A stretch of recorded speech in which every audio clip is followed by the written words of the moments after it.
So yesterday, I guess Vulcan lashed out a little bit.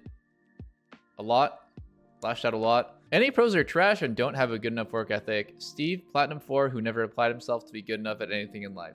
Vulcan's obviously mad that people are criticizing NA pros work ethic when, for him, it's like, oh, regular people aren't really elite at anything. I think it's a horrible argument. I don't think we need to go into this of like why an armchair analysis person doesn't need to be good or elite or even competent at anything to compare a professional to their peers. It's like you hired anybody, a plumber, to come over and they fuck up your pipes and then they say like, oh, well, could you do better? It's like, probably not, but you're a professional and you compete with everyone else who does your job. So it's just a stupid argument. I don't think we need to super analyze like why that's such a bad comparison.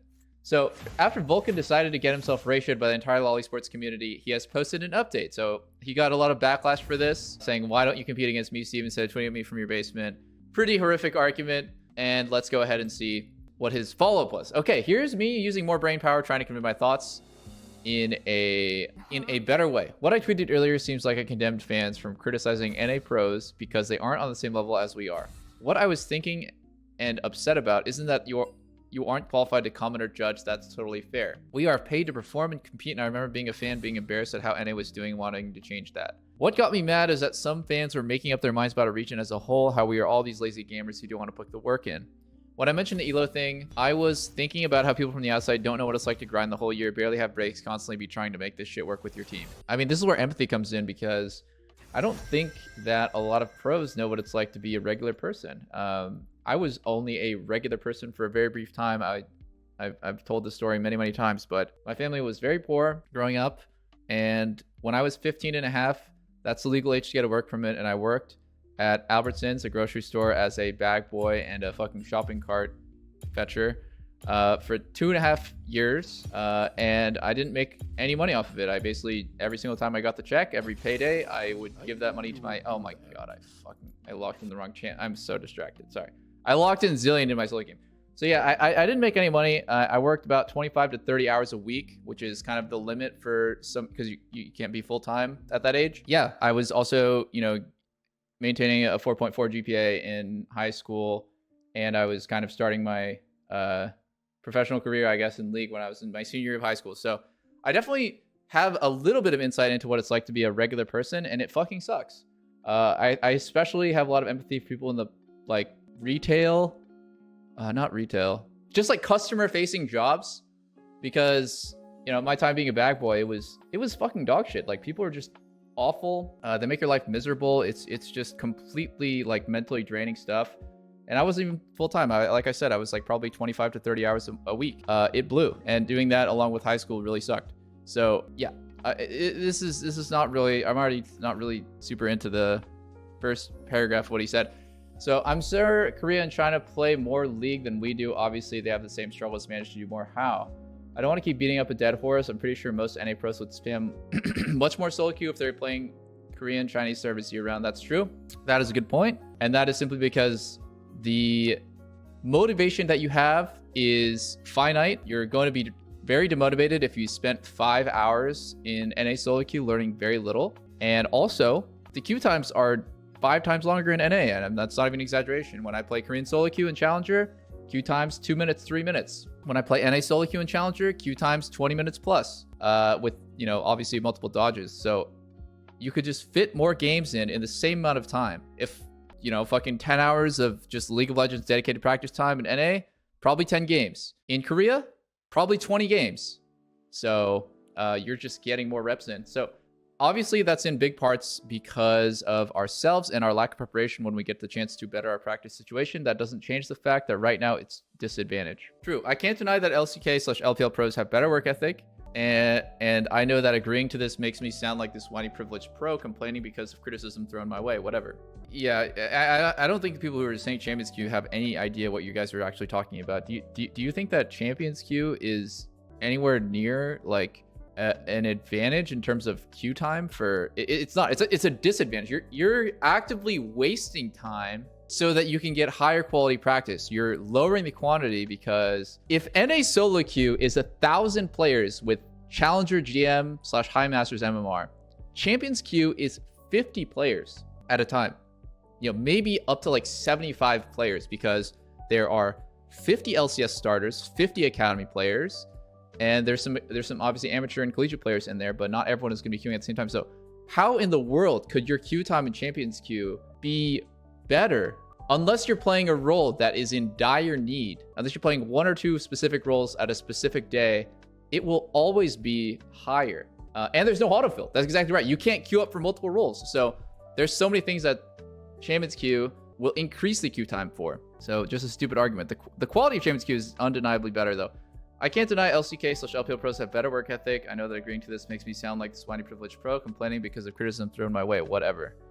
Well, yeah, it does. So what is the point of... I mean, so far I feel like Vulcan hasn't really said anything substantial except for just kind of make his point look bad. Everyday internal conflict going on for me during the season is feeling like I should queue up for the next solo queue game, but knowing that I won't be able to get much out of it because all the reasons. Please refer to every fucking offseason. Do I take a break, go read / watch a show, and make sure that I can go to sleep feeling relaxed? Do I wait 15 minutes in queue, risk the chance of being frustrated at the quality of gameplay and conditions in order to be sharper in scrims tomorrow? I could tell myself that the extra game is clearly the better option every time and grind nonstop, but I have to keep longevity in mind too. I'm very much all in to League. If I stick to this work ethic, won't I burn myself out faster? And for what? To be a bit better individually, I would shave off a year of my career in hopes that this year is the year. Well, the answer is, if you're looking for international results, yes. It's a rhetorical question.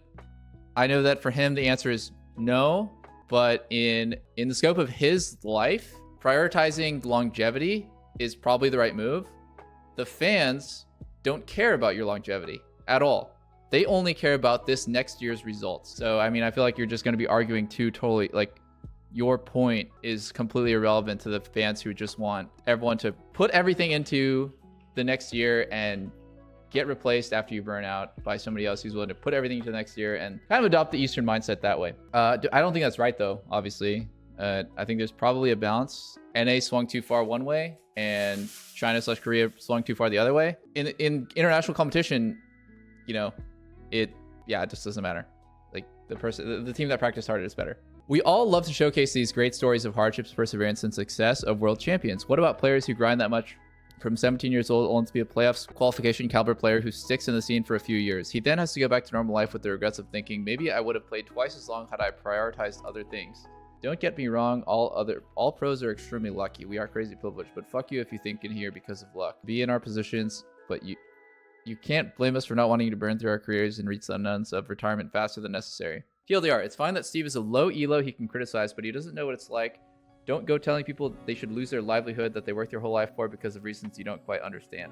Lena says, the fans' reception seems really hypocritical to me. People were super sympathetic to Danny's mental health issues and burnout, but not to Vulcan's. Well, I think it's because Vulcan is super combative with the way that he's talking about this. You know, he's basically phrasing this in like an us versus them type of situation where it's like, you guys would never understand what it's like to be me. Not really doing the best job of like allowing people to be empathetic to what it's like to be him. But I do think he did a good job of explaining why, you know, the trade-off of like burning super bright, but burning out really fast. And that being something that every pro player should prioritize, at least to some degree. I don't know. I don't know if Vulcan did the best job of like making a good case for, you know, why NA pros have that balance. I mean, I think in a perfect world, in a perfect world, there would be players that are just as good that didn't get their shot that would kick Vulcan out of his job. Yes. But he works hard enough to keep his job, or he's still really good in his position.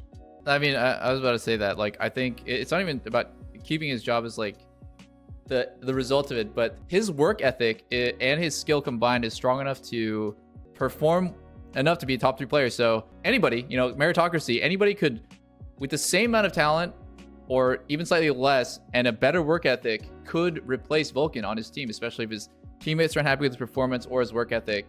As an example, obviously, I don't want to single this one person out because he's like the fucking face of the argument, but it's a meritocracy. Like, I think that is, yeah, it's like just complete fucking capitalism. Just anybody, like, let everyone settle it out. The thing is, even if Vulcan played one extra solo queue game every single day, his team is not going to make it out of groups.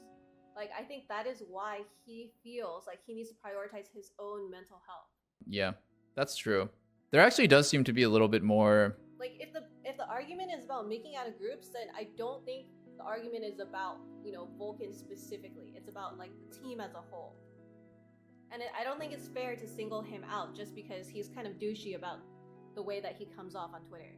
Azael kind of has a similar take to ours, which is there's nothing wrong with it, and it already takes a huge amount of dedication, but if Worlds is your goal and others do more, then they have a huge advantage. And yeah, that is the reality. I think trying to be the best at something is always going to be unhealthy IMO. If other players can grind longer without burning out or are willing to burn out to try to reach whatever their goal is, then it's always hard to keep up without some advantage. Just depends on what your goals are, IMO. I think this is probably for every single sport, but the only really constructive thing, it's like if you're a player and you feel like playing that one extra solo queue game will actually get you some results, the carrot on the stick is just way more appetizing. And I think like for the Korean and Chinese players, it is just objectively easier for you to put the extra game in. That's why I think like when people come to NA, there's this misconception that everything is just going to be so easy. Just look at every European import who comes here and gets super cocky about it. Like Perks, who admittedly he performed really well in the end, but Broxa, Hansama, Finn, Bwipo, fucking God, there's so many. Abadage had like a really insane split, and then he was like pretty iffy on the next one. Inspired, yeah, Alfari. Inspired is actually an example of where it doesn't apply, but there's so many people who come, they think it's going to be so fucking easy, but you actually have to work even harder than you did previously to maintain the same skill level, because it's like you're just on this same treadmill, but it's just at an incline. Like you're just putting in way more effort and time for the same results. And to get even better results, you have to put in a ridiculous amount more, because the solo queue environment here is pretty bad and the level of play is obviously lower, so you're going to need to spend extra time. You're going to need to be extra focused during review. You're going to need to be extra attentive in the game. You're going to need to put in more time VOD reviewing than you would before, because you're not going to learn the same things in practice or in solo queue, so you're going to only be able to learn those things from watching VODs. Yeah, I mean, it's a combination of like everything. So it is definitely not easy, and I always tell people this, like, it's not fucking easy to be a top player in LCS. I don't know, I think the bottom teams obviously work less hard during season, and their season lasts half as long. The solo queue difference affecting if there are better placements available? Yeah, it's definitely a compounding issue. The fact is that there's probably many Vulcans in the world. You know, there's many Miis, there's many Bjergsens out there in the world. If somebody finds one and they burn out, there's just another one right there who is willing to do it. Even if it only means that, you know, it's 2 or 3 year career, they are replaceable, so it doesn't matter. Neon's statement on recent Vulcan. You know, it's actually really funny when a league pros compare their jobs and say how hard they're working when you have legit 3 months of off-season, right? Where in theory you don't have to work. I don't think pro players get to complain, you know, that their work is too hard or whatever. Like it's like a part of it, right? It's just a stupid comparison. He just averaged out what it's like to be on Immortals versus what it's like to be at a team that goes to MSI and Worlds, and those are two totally different things. Vulcan worked harder than every single person who's working a 40-hour a week or even a 45-hour a week job, if that's fucking legal, because he didn't get the off season between spring and summer. He also played the entirety of playoffs in spring, the entirety of playoffs in summer, and Worlds. And so his off season actually lasts 1 month. 45-hour week is normal, dude. I don't fucking know. Yeah, I don't know. He does it without any days off, or very limited days off. Anyways, I've definitely felt upset. I guess to wrap this whole conversation up, I definitely felt really upset about the community sentiment. Like, oh, you like NA pros have no like shitty work ethic, because for overwhelming majority of my career, I've grinded extremely hard. And to hear like, oh, NA, like blah, blah, blah, and to just like lump them all into like the same basket is just so disgusting. Because I know that's wrong, and everyone on my team knows that it's wrong. We just have to hand wave it as, oh, the community's just going to be cancer. Okay, you know, great. The community's just going to be cancer. But it just reflects so badly on you when you just sit there and you take it and you don't say anything about it. And it feels like it's such a cop-out after Worlds, after you fail to make it out of groups, to then go out and say, oh, but we worked so hard. And then, you know, what are you going to be met with? You're going to be met with people who are just like, okay, who cares? Or like, you're coping. The Eastern pros work harder, which is probably true. Even though you did work extremely hard, you know, let's say that the Eastern pros work 10% harder. It's like, okay, that's true. Or you're just coming off like making an excuse. Like, oh yeah, I just worked my ass off. Like, sucks for the results.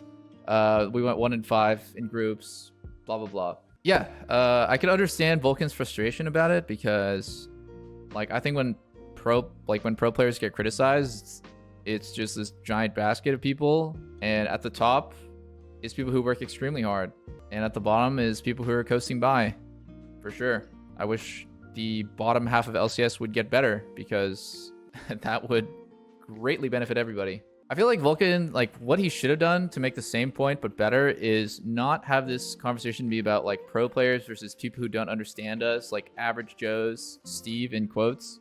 He should have just taken a really factual approach to like why, like, I'm fucking annoyed that people are bashing NA work ethic. I think that we work extremely hard. Sure, we don't work quite as hard as Eastern pros, but we are like 90% of the way there, and the reason why that difference exists is because X, Y, and Z. It does come off as an excuse, but I think the fact that other players come in like Humanoid and talk about how NA solo queue is just totally dog shit lends some credit to that argument.